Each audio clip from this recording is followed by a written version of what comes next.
전 시간 내용을 잠시 살펴보겠습니다. 자, 우리 사무엘상 2장 30절이요. 자, 함께 읽겠습니다. 자, 시작. 그러므로 이스라엘 하나님 나 여호와가 말하노라. 내가 전에 내 집과 내 조상의 집이 내 앞에 영원히 행하리라 하였으나 이제 나 여호와가 말하노니 결단코 그렇게 하지 아니하리라.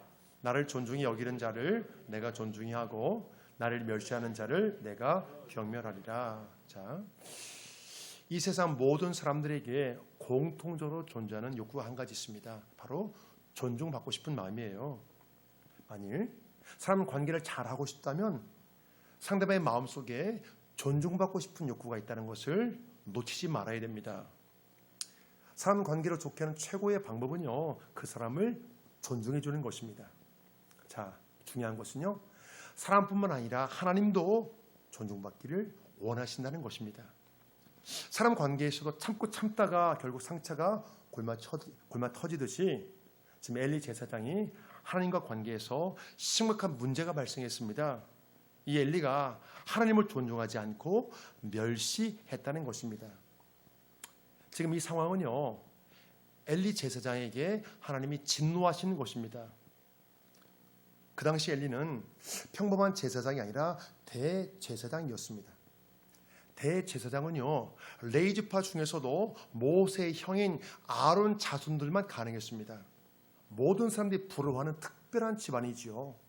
이토록 큰 사랑을 받은 엘리의 집안이 하나님과 관계에서 실패했습니다. 그 구체적인 내용이 바로 이전 말씀인 29절에 나옵니다. 자, 함께 읽습니다. 시작. 너희는 어찌하여 내가 내 처소에서 명령한 내 제물과 예물을 밟으며 내 아들들을 나보다 더 중히 여겨 내 백성 이스라엘에 드리는 가장 좋은 것으로 너희들을 살지게 하느냐. 이 엘리의 두 아들 홈리와 비나스는요, 마음대로 제물을 취하고 또 성전에 봉사하는 성결한 여인들을 성전 노래기로 삼았습니다. 이 악한 행위보다 더 큰 문제는요, 엘리 제사장이 하나님보다 자신의 두 아들을 더 귀하게 여겼다는 것입니다. 엘리가 하나님보다 두 아들을 더 귀하게 생각하는 것을 하나님의 매우 심각한 문제로 여겼다는 거예요. 엘리는 대제사장으로서 두 아들에게 징계를 내리고 제사장 직분에서 파면시키는 강경한 제재 조치를 취했어야 마땅합니다. 문제는 엘리가 두 아들 너무나 사랑한 나머지 그대로 놓아두었다는 거예요.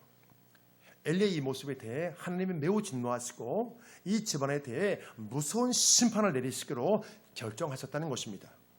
비록 엘리는 대제사장으로서 실패했지만 성경은요, 사람의 실패가 하나님의 실패라고 말씀하지 않습니다. 사람의 실패에도 불구하고 이 실패를 뛰어넘는 하나님의 구원 사역은 계속되고 있습니다. 비록 나는 실패할지라도 나를 위한 하나님의 구원 사역은 멈추지 않는다는 것입니다. 그렇습니다. 사람은 대안이 없지만 항상 하나님은요, 또 다른 대안을 갖고 계시다는 것입니다. 우리 이 사실을 여러분 기억하셔야 돼요. 나는 대안이 없다고 해서 대안이 없는 것이 아닙니다. 나는 대안이 없지만 항상 하나님은 또 다른 대안을 갖고 계십니다.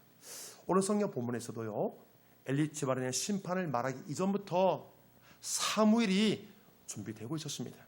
자, 오늘 성경 본문 1절을 보십니다. 다 같이요. 자, 시작. 아이 사무엘이 엘리 앞에서 여호와를 섬길 때에는 여호와의 말씀이 희귀하여 이상이 흔히 보이지 않았더라. 사무엘은요, 막 젖을 떼자마자 엘리 제사장에게 맡겨졌습니다. 부모의 서원대로 모든 것이 진행되는 거예요.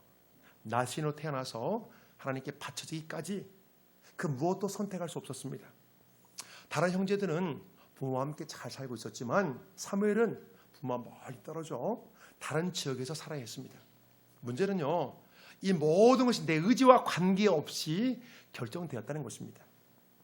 지금 엘리 제사장의 집안에 멸망이 선포된 상황입니다. 엘리 두 아들 홈리와 비나스는요, 많은 사람들에게 손가락질 받는 망나니 짓을 일삼고 다닙니다. 정말 최악의 환경에서 사무엘이 지내고 있는 거예요. 사무엘 역시 성전에서 생활했기 때문에 홈리와 비나스의 악행에 대해 모를 리가 없습니다. 그들이 어떤 악행을 벌이고 있는지 사무엘도 알고 있을 거예요. 우리가 한번 사무엘의 입장에 생각해 보면 정말 쉽지 않습니다. 왜 나를 이런 최악의 환경으로 보냈냐고 불평하고 원망할 수 있잖아요. 그렇지만 사무엘은 불평과 원망 대신에 이 모든 것을 묵묵히 잘 감당하고 있습니다. 자기의 의지와 관계없이 그 환경에 처했지만 그 환경에 대해서 불평을 원망하지 않고 묵묵히 잘 감당해내고 있습니다. 성경 본문은요, 아이 사무엘이 엘리 앞에서 여호와를 섬길 때에 대해 말씀합니다.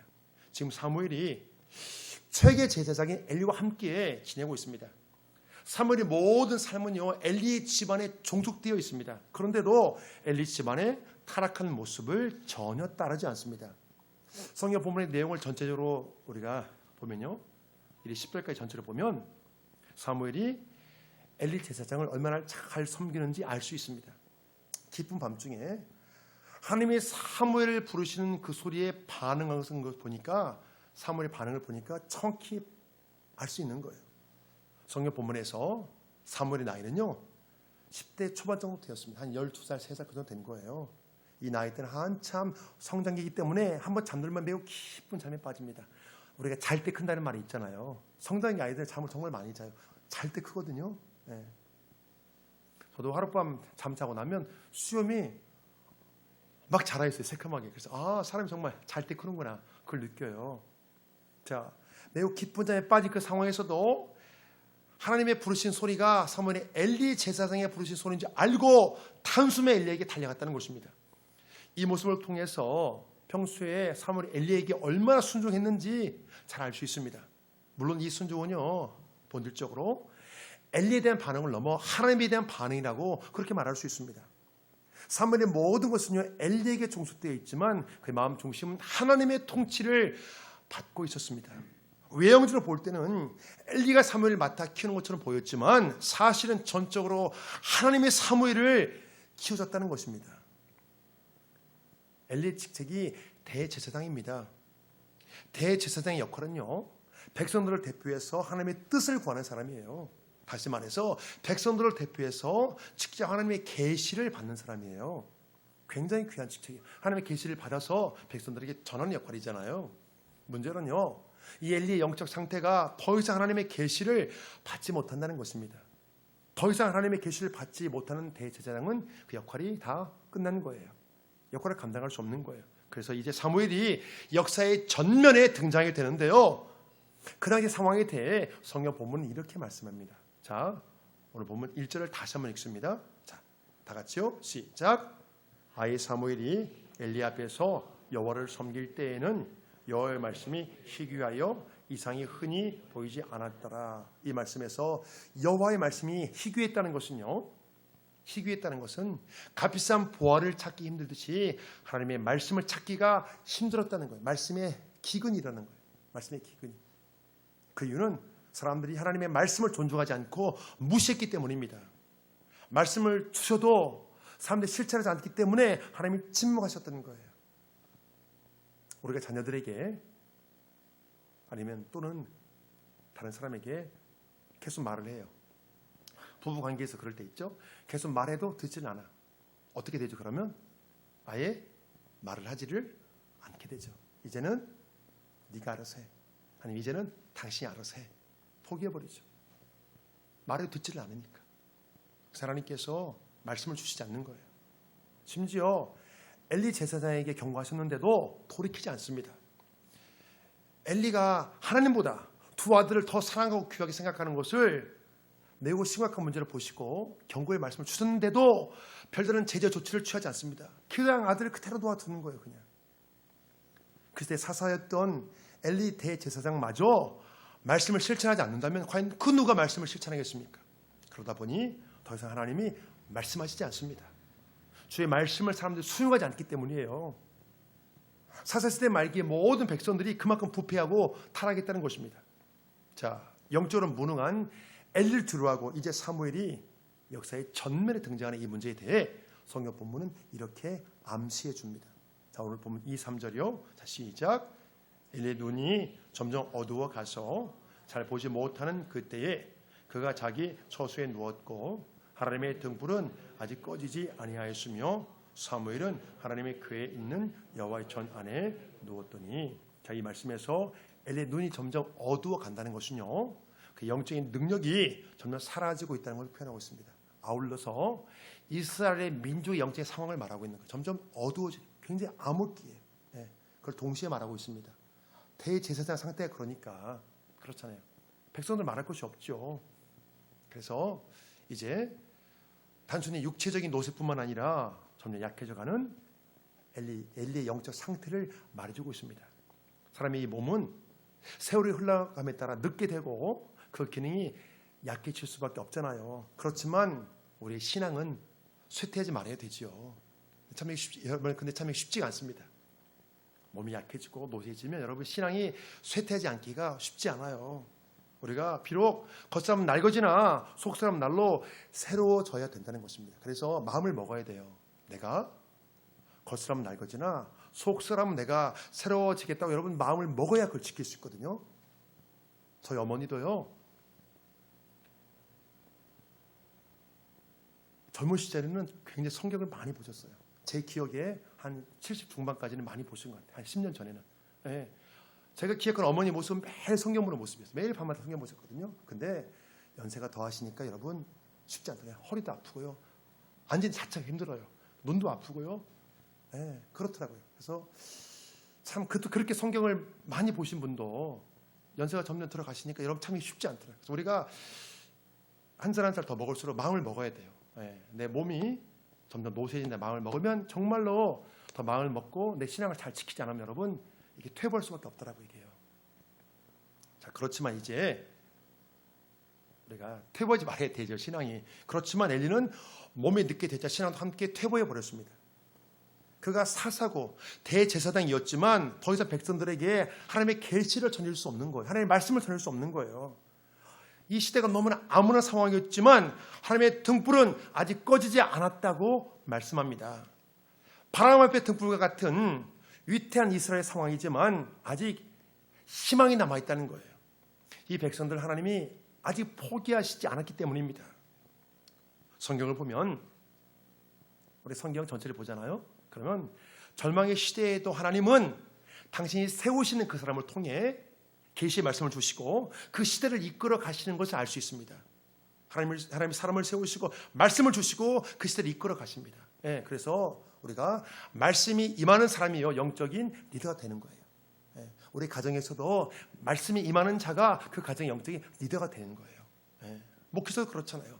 하나님 말씀이 임해야 말씀을 전하잖아요. 말씀이 임해야 영적인 리더가 되는 거예요. 우리가 성경을 통해서 항상 배워야 될 것은요, 하나님이 일하시는 모습이에요. 하나님 어떻게 일하시는가. 사람이 볼 때는 다 끝난 것 같고 다른 대안이 없는 것처럼 보여도 그 모든 것을 하나님이 주관하실 때는 또 다른 대안이 나온다는 것입니다. 내가 주관할 때는 대안이 없어도 하나님께서 주관하실 때는 여러분 또 다른 대안이 나온다는 거예요. 바로 그 암흑기에 하나님이 사무엘을 준비하셨습니다. 사무엘이 준비된 거예요. 사무엘이 성전에서 하나님의 등불을 지키며 성전에서 누워 자는 그 모습을 통해 그가 얼마나 신실하며 얼마나 하나님을 좋아하는지 알 수 있습니다. 엘리는 자기 처소에 누웠고 사무엘은 여호와의 전에 누웠습니다. 사실이요, 여호와의 전에 등불이 꺼지지 않도록 그 등불을 잘 관리하는 것은요 제사장의 목이었어요. 제사장이 해야 돼요. 더 정확히 말하면 홈리와 비느사가 해야 될 일을 엘리의 두 아들 홈리와 비느사가 해야 될 일을 나이 어린 사무엘이 한 거예요. 저녁부터 다음 아침까지 등불이 꺼지지 않도록 잘 관리하는 것이 굉장히 중요했습니다. 매우 중요한 일이에요. 제사장이었던 홈리와 비느사가 이 일을 소홀히 하자 사무엘이 아예 성전에 누워 자면서 이스라엘을 밝히는 성전의 등불을 잘 관리했던 것입니다. 바로 옆에서 엘리 두 아들이 악을 행해도 사무엘은 더욱 하나님을 사모했던 거예요. 때로 내 상황 환경이, 내가 처한 상황과 환경이 하나님을 잘 믿기가 참 힘들 때가 있습니다. 우리 그럴 때 있잖아요. 하나님을 잘 믿고 싶은데 내가 처한 상황과 환경이 하나님을 잘 믿도록 놔두질 않습니다.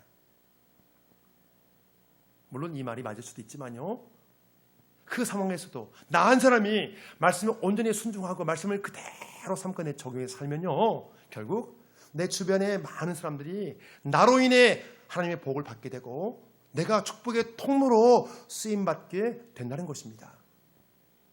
엘리의 두 아들 홈리와 비나스와 사무엘을 서로 비교해보면 출신 성부이나 집안의 배경이 아예 비교가 안 되지만 사무엘은 한나처럼 하나님 자체를 기뻐하고 즐거워했습니다. 마치 금수저와 흙수저 집안처럼 비교가 안 되는 거예요. 예. 엘리의 집안은 최고의 가문, 최고의 집안이었고 그냥 사무엘은 평범한 집안이었잖아요. 사무엘이 얼마나 하나님이 좋으면 나엘은 사무엘이 매일 성전에서 자며 성전의 등불을 잘 관리하고 지켰겠습니까? 결국 홈리와 비나하스는 자기 죄로 죽임을 당하지만 그 금수저 집안의 아들들은 자기 죄로 죽음을 당하지만 사무엘은 한 시대를 밝혀주는 큰 등불로 성장하게 됩니다. 완전히 역전이 된 거예요. 그렇습니다. 출신 성부나 집안의 배경이 문제가 아닙니다. 부모가 누구냐가 문제가 아니에요. 내가 하나님 자체를 기뻐하고 즐거워하면 반드시 나를 하나님께서 값지게 사용하시라는 거예요. 나를 값지게 사용하세요. 나를 값지게 사용하십니다. 요즘 젊은이들은 먹고 사는 문제를 많이 걱정하잖아요. 사랑하는 여러분, 물론 중요하죠. 근데 이것보다 더 중요한 건 하나님께 쓰임받는 거예요. 내가 하나님께 쓰임받는다는 것은 그 전제가 뭐가 되죠? 먹고 사는 문제 하나님께서 책임져 준다는 거예요. 여러분, 그게 먼저인 거예요. 네. 내가 먹고 사는 문제만 계속 매달리잖아요. 그럼 먹고 사는 문제도 힘들고 쓰임받지도 못합니다. 그런데 하나님께 쓰임받기 위해 여러분 거기에 매달리잖아요. 그러면 쓰임받는 건 물론이고 먹고 사는 문제 해결됩니다. 여러분 그렇습니다. 하나님 그렇게 인도하셔요. 하나님이 하는 사람 하나님께서 여러분 먹이지 않겠습니까? 여러분 그렇습니다. 그래서 젊은이들은 먹고 살기 위한 문제로 고민하고 집착하기보다 어떻게 하나님 쓰임 받을까? 그러기 위해 공부하고 그러기 노력해야 돼요. 그럼 하나님께서 모든 앞길을 다 인도해 주십니다. 사무엘이 성전의 등불을 지키며 여호와의 전에 누워 있을 때 드디어 하나님이 사무엘을 부르십니다. 자, 오늘 본문 4절이요. 자, 시작. 여호와께서 사무엘을 부르시는지라 그가 대답하되 내가 여기 있나이다 하고 엘리에게로 달려가서 이르되 당신이 나를 부르셨기로 내가 여기 있나이다 하니 그가 이르되 나는 부르지 아니하였으니 다시 누우라 하는지라 그가 가서 누웠더니 사무엘이 깊이 잠을 자는 중에 하나님이 부르시는 소리를 듣게 되었습니다. 사무엘아. 사무엘은 그 소리가 엘리 제사장의 소리인 줄 알고 즉시 달려갔습니다. 평소에도 엘리를 잘 섬기며 순종했기 때문이에요. 평소에도 엘리가 사무엘아 부르면 네 하고 바로 달려갔던 거예요. 엘리 제사장은 내가 부르지 않았다면 가서 다시 누우라고 말했습니다. 왜? 깊은 밤중이니까요. 가서 다시 누우라. 별일 아니게 생각했던 거예요. 영적으로 비도한 엘리가 이 부르심의 의미를 전혀 깨닫지 못한 것입니다. 중요한 것은 이렇게 온전치 못한 엘리에게 사무엘은 철저히 순종했다는 것입니다. 사람들은요 순종이나 단어 자체를 별로 좋아하지 않지만 만약 하나님께 쓰임받기를 소망한다면 무엇보다 질서에 순종하는 것을 잘 배워야 됩니다.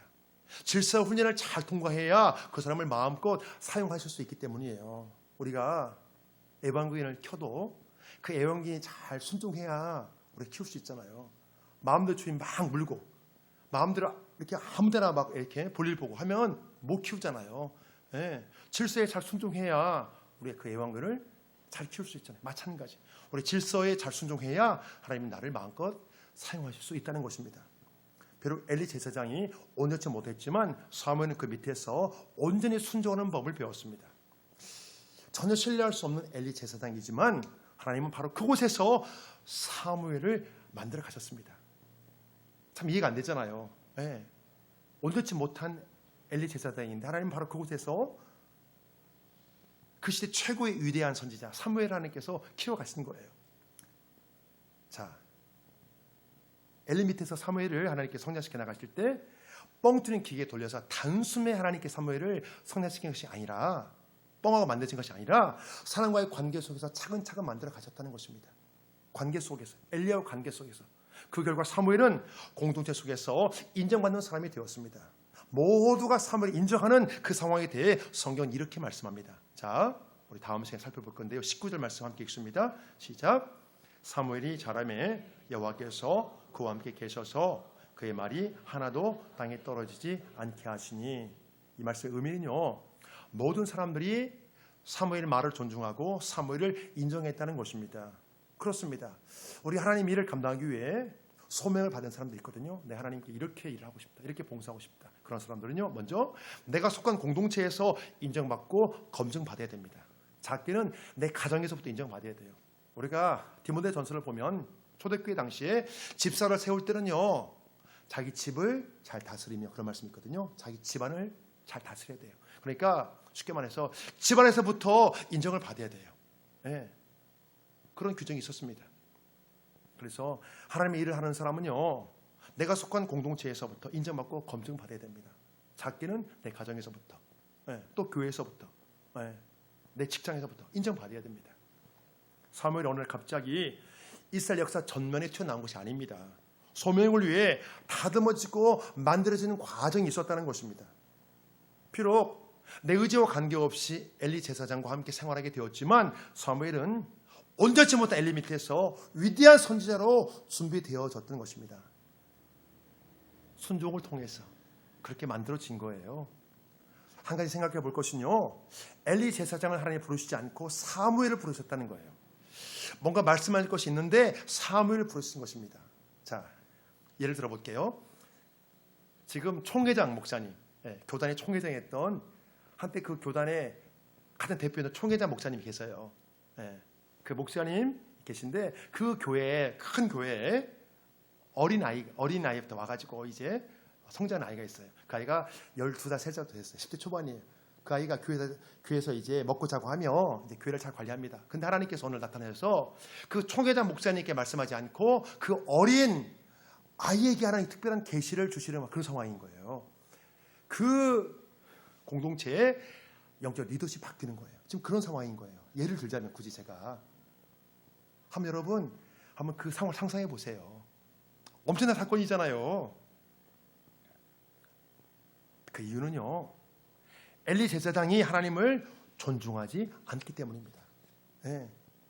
하나님께서 엘리에게 너는 나를 존중하지 않기 때문에 내가 너를 더 이상 상대하지 않겠다는 것입니다. 엘리 제사장은 이제 폐기 처분된 거예요. 그 대신 지금부터 사무엘을 통해서 이 백성의 미래를 인도하시겠다는 거예요. 영적 리더십이 지금 바뀌는 거예요. 지금. 자, 여호와께서 두 번째로 사무엘을 부르십니다. 깊은 밤중이었지만 사무엘이 다시 또 엘리에게 달려갑니다. 엘리는 내가 부르지 않았다며 다시 누구라고 말합니다. 여호와께서 세 번째로 사무엘을 부르십니다. 마찬가지로 다시 또 사무엘이 깨어 엘리에게 쭉 갑니다. 엘리 앞에 나가서 말합니다. 당신이 나를 부르셨기에 내가 여기 있나이다. 말씀하라는 거죠. 왜 나를 부르셨는지 말씀하라는 거예요. 그럼 순종하겠다는 거예요. 그때 비로소 엘리가 여호와께서 사무엘을 부르신다는 깨닫고 이렇게 말해줍니다. 자, 9절 말씀요. 자, 시작. 가서 누웠다가 그가 너를 부르시거든 내가 말하기를 여호와여 말씀하옵소서 주의 종이 듣겠나이다 하라 하니 이에 사무엘이 가서 자기 처소에 누우니라. 내가 되어 하나님이 사무엘을 부르시고 찾는데도 사무엘은 그 부르심의 의미를 깨닫지 못합니다. 그가 직접 하나님을 체험해 본 적이 없기 때문이에요. 율법을 통해 하나님의 존재에 대해 많이 배웠지만 실제로 삶의 현장에서 하나님을 체험하며 밀접한 관계를 맺지 못했습니다. 그래서 하나님이 부르시는데도 그걸 깨닫지 못하는 거예요. 바로 그 상태였기에 이제 그 상황에서 엘리가 사무엘을 도와줍니다. 엘리가 영적으로 아주 비둔했기에 똑같은 상황을 3번씩이나 반복하고 나서 비로소 지금 하나님이 사무엘을 부르시고 찾는다는 것을 깨달았습니다. 결국 엘리의 도움으로 사무엘이 하나님을 만나게 되는 것입니다. 그렇습니다. 하나님을 만나는 과정은 혼자는 쉽지 않아요. 누군가 옆에 도와줘야 됩니다.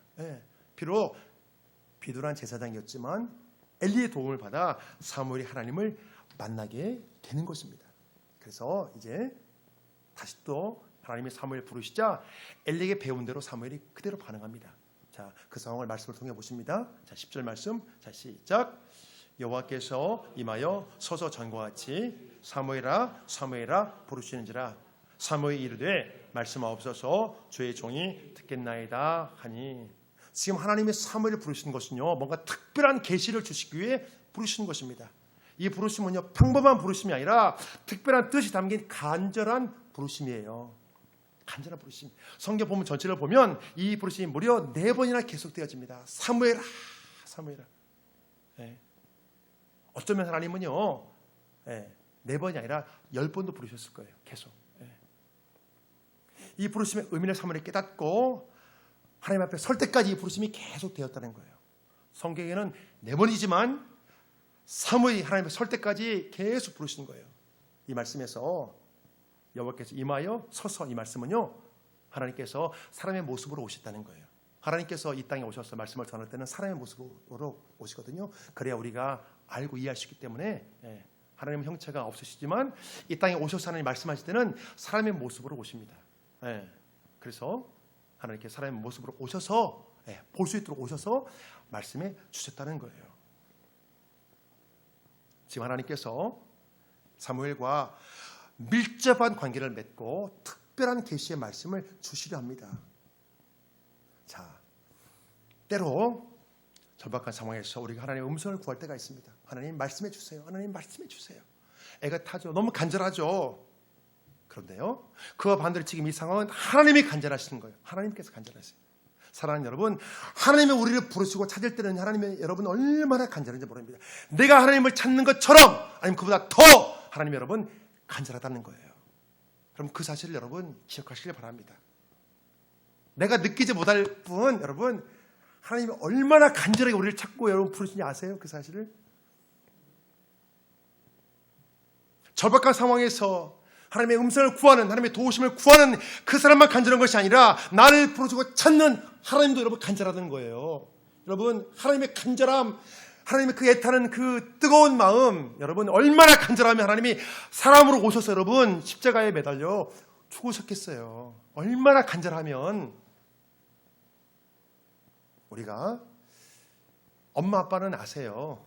자녀들이 방황하고 속을 썩이고 말 안 들을 때 엄마 아빠는 이 속이요 말로 표현할 수 없습니다. 근데 방황한 자녀는 몰라요. 여러분 모릅니다. 언제 아나요? 언제 알죠? 철들면 알아요. 철들면 알아요. 그래서 하나님께서 나를 얼마나 애타가 부르시는지 그때는 모르지만 내가 하나님의 부르심에 돌아와 보면 여러분 그때 알아요. 그때는 알거든요. 근데 이때는 몰라요. 하나님 얼마나 애타게 자기를 찾고 부르시는지. 근데 영적으로 철들면 알아요. 그래서 방황한 자녀도 부모의 속타는 그 마음을 모르거든요. 근데 철들면 알아요. 근데 언제 철들지요? 자녀들이 언제 철드나요? 본인이 엄마 아빠가 되면 철이 많이 들더라고요. 자기가 자녀를 낳아보면 그때 우리 엄마의 마음이 우리 아빠가 그때 이랬구나. 그래서 농담으로 그런 말 하잖아요. 자녀가 속 자기 썩이면 그런 말 한대요. 너와 똑같은 아들 낳아봐.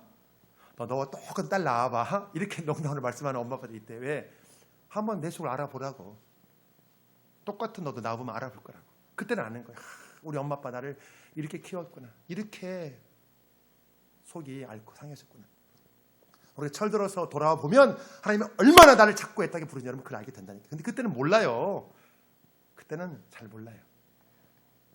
많은 사람들이 그래서 하나님의 부르심을 피하죠. 외면하지만 하나님이 여전히 그 한 사람을 간절히 부르시고 찾는다는 거예요. 때로 살다 보면 우리가 인생의 막다른 골목에서 그 다음 길이 보이지 않고 망망할 때가 있습니다.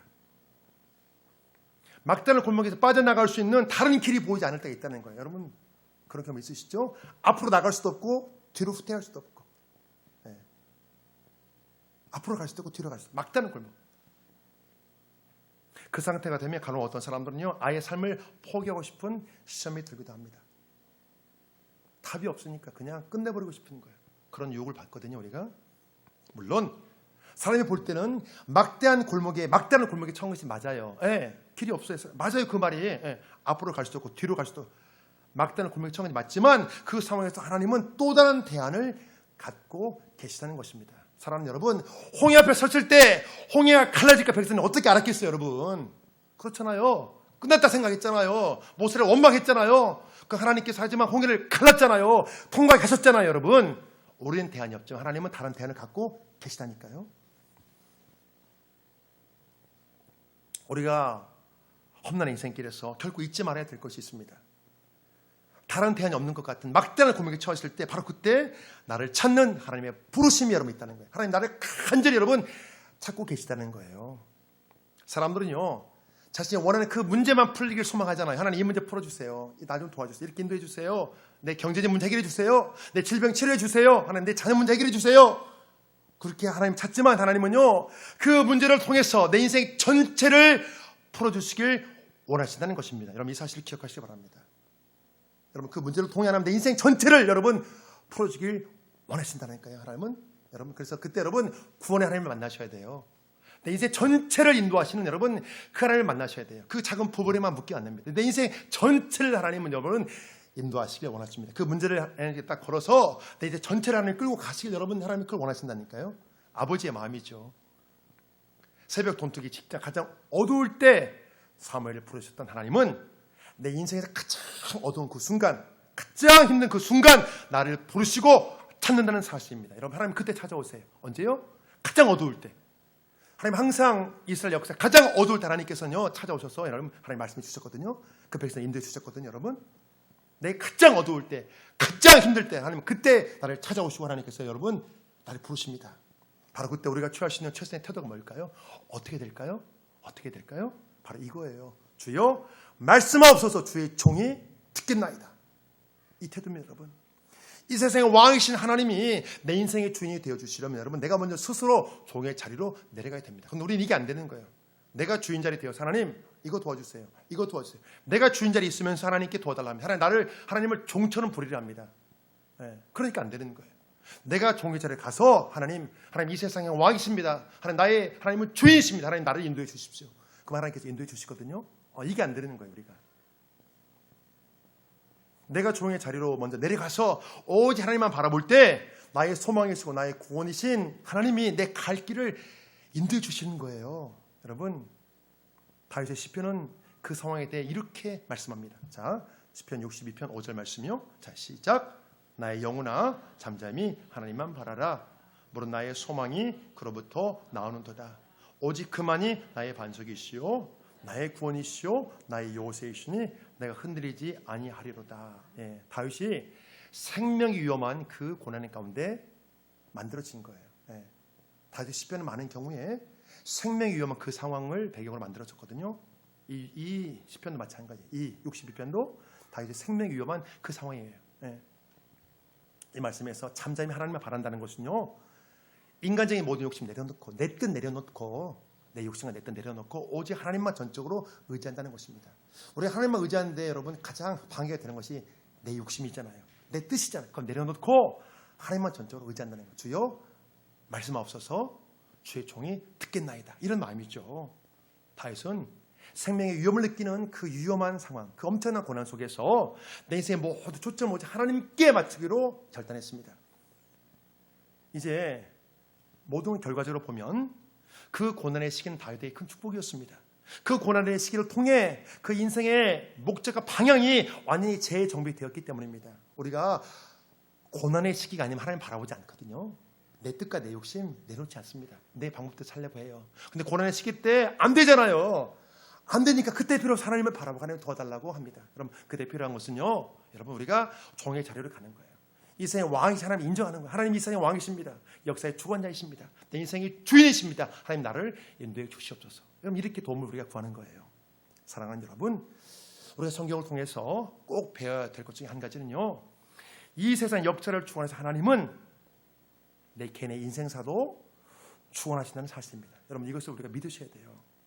하나님은요 이 세계 역사를 주관하시지만 여러분 내 개인의 인생사도 여러분 세밀하게 개입하시고 여러분 인도해 가십니다. 얼마나 세밀한지 몰랍니다. 사랑하는 여러분, 하나님은 천지를 창조하시고 이 세상 모든 바다와 하늘을 다 주관해 가시지만 여러분 4월 초, 4월 중순, 4월 말 5월 초에 피는 꽃이 달라요. 여러분 철쭉 보세요.